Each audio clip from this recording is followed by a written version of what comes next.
ठाकरेच्या कार्यकालात आपण पाहिलं तर कशा पद्धतीचे सगळ्या इंधनाचे डिझेल पेट्रोलचे भाव वाढत आहे।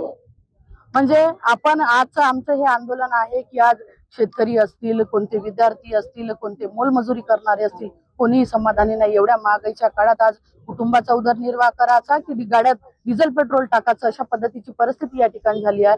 प्रत्येक पेट्रोल पंपावरती आपण पाहतो की ज्या टू व्हीलरचा वापर करणारे जे रोजचे लोक आहे, फोर व्हीलरचा वापर करणारे जे रोजचे लोक आहे, साधारणतः या 15 मे पासून तर आज या 30 तारखेपर्यंत 28 तारखेपर्यंत कशा पद्धतीचं जवळपास 7.5 रुपयांनी डिझेल पेट्रोल या ठिकाणी वाढलं। आणि हे सगळं करत असताना सिलेंडरच्या बाबतीतही बोलायचं झालं तर काँग्रेसच्या काळात 300 रुपयाचं, 250 रुपयाचं, 200 रुपयाचं सिलेंडर भेटत होतं। आज 960 रुपयाचं सिलेंडर या ठिकाणी मिळत आहे। म्हणजे कुटुंब चालवायचं तर कसं चालवायचं त्याच्या विरोधातच आमचं हे आंदोलन होतं।